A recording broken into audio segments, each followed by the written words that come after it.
हाय दोस्तों, chemistry page में आपका स्वागत है।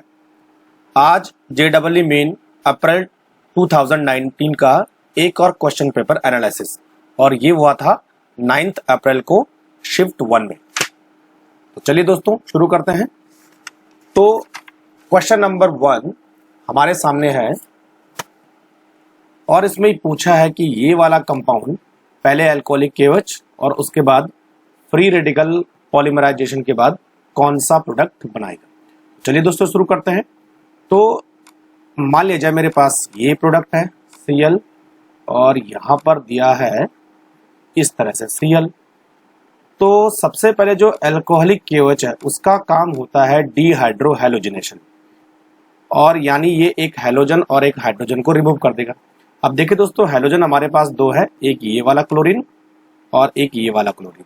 तो कभी भी अल्कोहलिक KOH एराइल हैलाइड को रिमूव नहीं कर पाएगा, केवल ये एल्काइल हैलाइड वाले क्लोरीन को ही रिमूव कर पाएगा। यानी इसका मतलब इस क्लोरीन को रिप्लेस कर देगा, लेकिन इसको ये रिप्लेस नहीं कर पाएगा। जब इसको ही रिप्लेस करेगा तो H जो है इन बीटा कार्बन से निकलेगा। दो टाइप के हमारे पास बीटा कार्बन है। तो अकॉर्डिंग टू सर्जेव रूल हाइड्रोजन उस बीटा कार्बन से रिमूव होगा जिसमें नंबर ऑफ हाइड्रोजन कम है। इसका मतलब हाइड्रोजन यहां से जाने वाला है और क्लोरीन यहां से जाने वाला है। तो इन दोनों कार्बन के बीच एक डबल बॉन्ड आ जाएगा। तो हमारा जो नया कंपाउंड बनेगा वो इस तरह से बनेगा। ये क्लोरीन जैसा है वैसा ही रहेगा और यहां पर एक डबल बॉन्ड आ जाएगा। तो फर्स्ट तो ये रिएक्शन होगी। अब इसका बोल रहा ये पॉलीमराइजेशन। तो ये जब पॉलीमर बनेगा दोस्तों तो क्या होगा, देखिए इतने पार्ट को अगर मैं छोड़ देता हूं, केवल इस पार्ट को लिखता हूं, तो इस पार्ट का नाम है प्रोपीन, यानी C डबल बॉन्ड CnCH3। तो जब इसका हम पॉलीमर बनाते हैं तो होता क्या दोस्तों, देखिए ये इस तरह से पॉलीमर बनाएगा। CH3 चला जाएगा ऊपर और एक डबल बॉन्ड इधर आ जाएगा और एक डबल बॉन्ड इधर आ जाएगा। यानी कुल मिला के ये इस तरह का एक पॉलीमर बना देगा, यानी पॉलीप्रोपाइन बेंजीन रिंग के ऊपर अटैच हो जाएगा। तो अब देखिए किसके साथ मैच कर रहा है, ये फोर्थ वाले कार्बन के साथ मैच कर रहा है। देखिए ये पूरा प्रोपीन है और एक डबल बॉन्ड यहां आ गया और एक डबल बॉन्ड यहां आ गया। तो इसका मतलब आंसर होना चाहिए 4। और जो क्लोरीन है वो 4th पोजीशन पे एज सच वैसे रहेगा जैसे फर्स्ट वाले कंपाउंड में। तो आंसर इसमें हो जाएगा 4। Next question. अब देखिए आपकी स्क्रीन के सामने दो क्वेश्चन है। तो पहले देखते हैं क्वेश्चन नंबर 2। अच्छा, ये वाला एक कंपाउंड है जिसमें डबल बॉन्ड है और एस्टर है और लिथियम एल्यूमिनियम हाइड्राइड उसको रिड्यूस कर रहा है। देखिए दोस्तों, अगर फंक्शनल ग्रुप के साथ डबल बॉन्ड प्रेजेंट है तो लिथियम एल्यूमिनियम हाइड्राइड क्या करता है, केवल फंक्शनल ग्रुप को रिड्यूस करता है, डबल बॉन्ड को रिड्यूस नहीं कर पाएगा। और देखिए यहां पर जो एस्टर है COOR, तो लिथियम एल्यूमिनियम हाइड्राइड इस ग्रुप को रिड्यूस कर देगा एक अल्कोहल में, यानी एस्टर को रिड्यूस कर देगा एक अल्कोहल में, लेकिन ये डबल बॉन्ड को रिड्यूस नहीं कर पाएगा। तो यानी हमारा आंसर होना चाहिए ये थर्ड वाला, डबल बॉन्ड वैसा क्या वैसा रहेगा और एस्टर ग्रुप रिड्यूस हो जाएगा अल्कोहल ग्रुप। ठीक है, चलिए क्वेश्चन नंबर 5 IUPAC नेम पूछा है। Very good. तो नंबरिंग यहां से होगी लोएस्ट लोकेन 1 2 3 4। अब देखिए अल्फाबेटिकल ऑर्डर में तो पहले क्या करेंगे, 2 क्लोरो है दोस्तों। तो यहां पर आने वाला है 2 क्लोरो 1 मिथाइल एंड 4 नाइट्रोबेंजीन। तो आंसर हो जाएगा 4।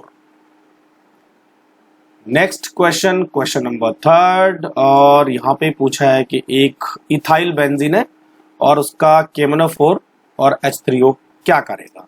अब देखिए दोस्तों, सबसे पहले हम बात करते हैं कि हमारे पास एक इथाइल बेंजीन है और वो अगर एल्केलाइन KMnO4, तो KMnO4 का जो नेचर होता है वो था ऑक्सीडाइजिंग एजेंट, यानी KMnO4 ऑक्सीडाइज करेगा और KMnO4 बेंजीन के ऊपर जितनी भी एल्काइल चेन होती है उनको ऑक्सीडाइज करके इसमें कन्वर्ट कर देता है COO, और लेकिन साथ में पोटेशियम है तो आ जाएगा COOK। ठीक है दोस्तों। और अब इसका अगर हम करेंगे hydrolysis in the presence of acid तो K निकल के उस पूरे ग्रुप को कन्वर्ट कर देगा एक कार्बोक्सिलिक एसिड में। तो अल्टीमेटली हमारा आंसर हो जाएगा बेंजोइक एसिड। तो option 3 will be right. Next question number 8 और पूछा है एनिलीन को हम डिसॉल्व करेंगे पहले डाइल्यूट HCl और सोडियम नाइट्राइट में 0 डिग्री सेंटीग्रेड पे। तो पहले ये कर लेते हैं। तो ये हमारे पास है एनिलीन यानी बेंजीन के ऊपर NH2 और दोस्तों ये है HCl plus NaNO2 sodium nitrite. तो यह कौन सी रिएक्शन है? यह है हमारे पास डाइजोटाइजेशन रिएक्शन। तो इसका मतलब एनिलीन किस में कन्वर्ट हो जाएगा? एक डायजोनियम सॉल्ट में, इस तरह से। अब आगे देखिए, this solution was added dropwise to solution containing equimolar mixture of aniline and phenol in dilute HCl। तो यहाँ पर दो कंपाउंड रिएक्शन करने वाले हैं, एक एनिलीन इसके साथ और दूसरा इसके साथ करेगा फिनॉल। लेकिन रिएक्शन कंडीशन आपको दे रखी है डाइल्यूट HCl यानी डाइल्यूट HCl एसिड है। तो देखिए दोस्तों, यहाँ पर जो डायजोनियम सॉल्ट है इन दोनों के साथ जो है एक डाई बनाएगा, लेकिन किसके साथ बनाएगा? यहाँ पर कंडीशन है एसिड। तो जब एसिडिक कंडीशन होती है तो हमेशा ये बेस के साथ रिएक्शन करता है और बेस की पैरा पोजीशन पे अटैक करेगा। तो इसका मतलब हमारे पास जो है इस तरह का कंपाउंड बन जाएगा N2Cl और इधर H और इधर जो है अमीन। तो इसका मतलब ये Cl और ये निकल जाएगा और यहाँ पे लगने वाला है N डबल बॉन्ड N और इस तरह का कोई कंपाउंड बन जाएगा NH2 और इधर एक बेंजीन रिंग। अब देखिए ये किसके साथ मैच कर रहा है? ये कर रहा है फोर्थ ऑप्शन के साथ मैच, यानी पैरा अमीनो एजोबेंजीन इसका नाम होगा। तो आंसर हो जाएगा 4। नेक्स्ट क्वेश्चन आपके स्क्रीन के सामने है, क्वेश्चन नंबर 9। तो अब देख लेते हैं। नॉट करेक्ट, आपको नॉट ट्रू ऑप्शन ढूंढना है। सुक्रोज के बारे में बोल रहा है। देखिए सुक्रोज का फॉर्मूला होता है C12H22O11 और सुक्रोज का अगर हम करेंगे हाइड्रोलाइसिस, ठीक है दोस्तों, in the presence of acid, तो क्या बनाएगा? देखिए सुक्रोज को हाइड्रोलाइसिस करेंगे तो इस तरह का मॉलिक्यूल यानी एक ग्लूकोज और एक फ्रुक्टोज हमें मिलता है। ये ग्लूकोज और ये फ्रुक्टोज, दोनों का मॉलिक्यूलर फॉर्मूला सेम होता है। ग्लूकोज में एल्डिहाइड ग्रुप, फ्रुक्टोज में कीटोन ग्रुप होता है। तो देखिए ऑन हाइड्रोलाइसिस, पहला ऑप्शन देखिए, on hydrolysis it produce glucose and fructose. तो ये सही लग रहा है, इसका मतलब ये ऑप्शन नहीं होगा, आपको नॉट ट्रू ढूंढना है। अब देखिए दूसरा पूछा है, glycosidic linkage present between C1 of glucose and C1 of fructose. तो ये गलत है। देखिए दोस्तों, जब ग्लूकोज और फ्रुक्टोज आपस में जुड़ते हैं तो ग्लूकोज का कार्बन 1 और फ्रुक्टोज का कार्बन 2 आपस में जुड़ते हैं, तब जाके वो सुक्रोज बनाते हैं। तो इसका मतलब ये वाला नॉट ट्रू है, तो ये वाला आंसर हमारा सही होने वाला है। उसके बाद 3, इनको हम इन्वर्ट शुगर भी बोलते हैं। हाँ जी बोलते हैं इन्वर्ट शुगर, और सुक्रोज एक नॉन रिड्यूसिबल शुगर है। तो ऑप्शन 1, 3 और 4 राइट है, दूसरा वाला रॉन्ग है। तो आंसर दूसरा हो जाएगा। उसके बाद है क्वेश्चन नंबर 19, पूछा है कार्बन 60 यानी फुल रिंग के बारे में बोल रहा है कि कितने कितने रिंग होती है भाई। तो अगर हम कार्बन 60 की बात करें तो टोटल इसमें 32 रिंग होती है और 32 रिंग में भी 20 6 मेंबर्ड रिंग होती है और केवल 12 5 मेंबर्ड रिंग होती है। तो आंसर हो जाएगा हमारा 3rd। ये फुटबॉल के जैसे होता है दोस्तों। नेक्स्ट हमारे पास है क्वेश्चन नंबर 10 और यहां पर कुछ क्वालिटेटिव एनालिसिस टेस्ट दिए हैं और पूछ रहा है कि इनमें से कौन सा ट्रू ऑप्शन है। तो देखिए पहला है कि डाइल्यूट HCl में इनसॉल्युबल है, NaOH में सॉल्युबल है, Br2 वाटर को डीकलराइज कर देगा।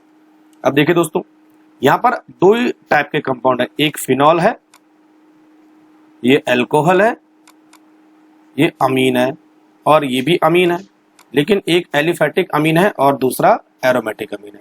अब देखिए डाइल्यूट HCl एक एसिड है, तो एसिड में केवल बेस सॉल्युबल होगा लेकिन एसिड इनसॉल्युबल होगा। इसका मतलब अमीन जो है डाइल्यूट HCl में सॉल्युबल होना चाहिए, तो यहां पर दे रखा है इनसॉल्युबल। इसका मतलब ये नीचे वाले ऑप्शन में से कोई एक एसिडिक कंपाउंड होने वाला है, तो फर्स्ट और थर्ड में एक आंसर होगा। अब बोल रहा है कि NaOH में सॉल्युबल है, यस, जितने भी एसिड है वो सारे के सारे NaOH में सॉल्युबल होंगे। और तीसरा पूछ रहा है Br2 और वाटर को डिक्लेयर करेगा। अब देखिए दोस्तों, अगर मैं फिनॉल को देखूं और अल्कोहल को देखूं, तो अल्कोहल जो है वीक बेस है, फिनॉल स्ट्रॉन्ग बेस है। तो फिनॉल जो है स्ट्रॉन्ग एसिड के साथ तो रिएक्शन करता है, इस तरह से ये रिएक्शन है सोडियम फिनॉक्साइड बनाएगा, जबकि अल्कोहल जो है NaOH के साथ रिएक्शन नहीं करता है। तो इसका मतलब आंसर होने वाला है फर्स्ट। अभी और चेक कर लेते हैं, तो फिनॉल एसिडिक है तो डाइल्यूट HCl में इनसॉल्युबल होगा ही। अब देखिए Br2 और वाटर, अगर हम फिनॉल को ब्रोमीन वाटर के साथ ट्रीट करवाएं तो फिनॉल जो है एक ट्राइब्रोमो डेरिवेटिव में कन्वर्ट हो जाता है इस तरह से, और ये इसका कलर होता है व्हाइट। तो इस तरह से ये ब्रोमीन वाटर का कलर जो है ब्राउन होता है, तो ब्राउन से ये व्हाइट में कन्वर्ट हो जाएगा, तो ये इसको डिक्लेराइज कर देगा। तो कंफर्म आंसर हो जाएगा फर्स्ट, यानी फिनॉल। नेक्स्ट हमारे पास है क्वेश्चन नंबर 14, और ये पूछा है कि order of reactivity towards aromatic electrophilic substitution यानी ESR या इलेक्ट्रोफाइल का जो रेट ऑफ रिएक्शन है वो इनमें से किसमें इंक्रीजिंग ऑर्डर में, कम से ज्यादा की तरफ हमें जाना है। अब देखिए दोस्तों, इलेक्ट्रोफाइल किसी भी बेंजीन रिंग में अटैक करेगा तो वो देखेगा कि बेंजीन रिंग में इलेक्ट्रॉन की डेंसिटी कितनी है। सीधी सी बात है, इलेक्ट्रॉन डोनेटिंग ग्रुप इलेक्ट्रॉन की डेंसिटी बढ़ाएंगे तो वो रेट ऑफ रिएक्शन को भी बढ़ाएंगे। इलेक्ट्रॉन डोनेटिंग ग्रुप जुड़ा होगा तो इंक्रीज ESR होगा, और इलेक्ट्रॉन विड्रॉइंग ग्रुप जुड़ा होगा तो ESR का रेट कम होगा। अब यहां ढूंढ लीजिए, देखो ये इलेक्ट्रॉन विड्रॉइंग, ये इलेक्ट्रॉन डोनेटिंग, ये भी इलेक्ट्रॉन डोनेटिंग और ये भी electron donating, sorry Cl electron donating है लेकिन बेंजीन रिंग को डीएक्टिवेट करता है, ये चीज ध्यान रखनी है। तो सबसे ज्यादा डोनेटिंग इसमें है OMe, क्योंकि इसके पास इलेक्ट्रॉन रियल में है, तो B सबसे ज्यादा। ठीक है दोस्तों, तो B सबसे ज्यादा हो गया। उसके बाद दूसरा इलेक्ट्रॉन डोनेटिंग है मिथाइल, तो मिथाइल उसके बाद आ गया। उसके बाद हमारे पास है CN और Cl, दोनों ही इलेक्ट्रॉन विड्रॉइंग है, लेकिन CN की इलेक्ट्रॉन विड्रॉइंग पावर सबसे ज्यादा होती है, तो ये सबसे कम रेट करेगा। तो इससे पहले आ जाएगा A और उसके सबसे लास्ट में आ जाएगा D, तो आंसर होगा हमारा DACB, यानी सेकंड वाला आंसर हो जाएगा। ठीक है दोस्तों, तो D सबसे कम रेट ऑफ रिएक्शन, उसके बाद इस ऑर्डर को हम फॉलो करेंगे। चलिए नेक्स्ट क्वेश्चन नंबर 16, और ये एक एल्काइन है और इसमें इन दोनों का अटैक करना है और मेजर प्रोडक्ट पता करना है।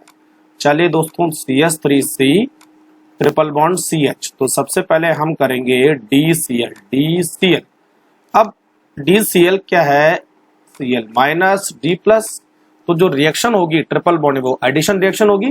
तो एडिशन रिएक्शन किसके अकॉर्डिंग होगी, मार्कोनिकॉफ के अकॉर्डिंग, तो Cl चला जाएगा बीच वाले कार्बन में और D आ जाएगा इस वाले कार्बन में। तो आंसर होने वाला है CH3C, और यहाँ पे Cl अब ट्रिपल बॉन्ड की जगह डबल बॉन्ड रहा, और CH और यहाँ जुड़ जाएगा D। तो पहली कंडीशन फुलफिल हो गई। दूसरी कंडीशन में दोबारा से हमने करना DI, same condition I minus D plus. अब देखिए दोबारा से मार्कोनिकॉफ, तो I चला जाएगा बीच वाले कार्बन पे और D चला जाएगा इस वाले कार्बन पे। तो इसका मतलब ये हुआ कि CH3C अब ये सिंगल बॉन्ड में कन्वर्ट हो जाएगा, तो सबसे किनारे यानी CH के पास 2 D हो जाएंगे और इसके पास I और Cl। अब देखिए किसके साथ मैच कर रहा है, ये फर्स्ट वाले कंपाउंड के साथ मैच कर रहा है, तो आंसर हो जाएगा फर्स्ट। तो जब भी ट्रिपल बॉन्ड डबल बॉन्ड की बात आती है, अनसिमेट्रिकल एल्काइन या एल्कीन होती है, तो हमेशा मार्कोनिकॉफ रूल के अकॉर्डिंग ये रिएक्शन होने वाली है। चलिए नेक्स्ट क्वेश्चन है हमारे पास, क्वेश्चन नंबर 23। पूछा है कि ये वाला कंपाउंड है, पहले PbR3 फिर KOH के साथ रिएक्शन करेगा तो क्या बनाएगा। चलिए देख लेते हैं दोस्तों, तो ये बन जाएगा इस तरह से, और ये आपके पास कीटोन, ये है OH। ठीक है दोस्तों, अब रिएक्शन हो रही है PBr3। देखिए दोस्तों, PBr3 क्या करता है कि अल्कोहल ग्रुप को रिमूव करके उसमें हैलोजन ग्रुप को इंट्रोड्यूस कर लेगा और कीटोन ग्रुप को कोई टच नहीं करता है। तो इसका मतलब अब होने वाला है यहाँ पर OH रिमूव हो जाएगा, इसकी जगह में आ जाएगा Br और यहां आ जाएगा मेटा पोजीशन पे O। पहला ये हो गया। अब दूसरा है अल्कोहलिक KOH। तो जैसा अल्कोहलिक KOH है, अल्कोहलिक KOH करेगा डीहाइड्रोहेलोजिनेशन, तो Br तो यहां से रिमूव होगा, लेकिन हाइड्रोजन उसकी बीटा कार्बन से रिमूव हो जाएगा। देखिए दोस्तों, दो टाइप के बीटा कार्बन है, एक ये और एक ये। तो इसका मतलब हमारे पास दो टाइप के प्रोडक्ट बन सकते हैं। चलिए मैं दोनों आपको बता देता हूं। एक बनेगा हमारे पास डबल बॉन्ड ये वाला, और दूसरा हमारे पास बन सकता है ये वाला। तो दोनों सॉरी, एक तो ये वाला है, इसको कट कर देते हैं। दूसरा हमारे पास बनेगा हाँ ये वाला, इधर वाला। ठीक है, ये दोनों। अब देखिए दोस्तों, इन दोनों में अगर मैं देखूं कि स्टेबिलिटी किसकी ज्यादा है, तो ये देखूंगा मैं कंजुगेशन डबल बॉन्ड किसके पास आ रहा है, कंजुगेशन डबल बॉन्ड। अब देखिए, डबल बॉन्ड यहाँ पे अल्टरनेट की पोजीशन में है, इसका मतलब ये इसकी स्टेबिलिटी ज्यादा है क्योंकि ये कंजुगेट है, लेकिन यहाँ पर ये बॉन्ड कंजुगेट नहीं हो रहे, तो इसकी स्टेबिलिटी कम है। तो हमारा आंसर हो जाएगा ये वाला। तो अब देखिए किसके साथ मैच कर रहा है, फर्स्ट ऑप्शन के साथ ये मैच कर रहा है। ठीक है दोस्तों, तो इस तरह से हम इस क्वेश्चन को सॉल्व करेंगे। तो अगर आपको वीडियो पसंद आया तो इसे लाइक कीजिए, शेयर कीजिए, और अगर हमारे चैनल पे आप नए हैं तो सब्सक्राइब करना मत भूलिए। और अगर आपको JEE मेन के सारे क्वेश्चन पेपर चाहिए तो आप इस लिंक को ओपन कर सकते हैं। Thank you very much.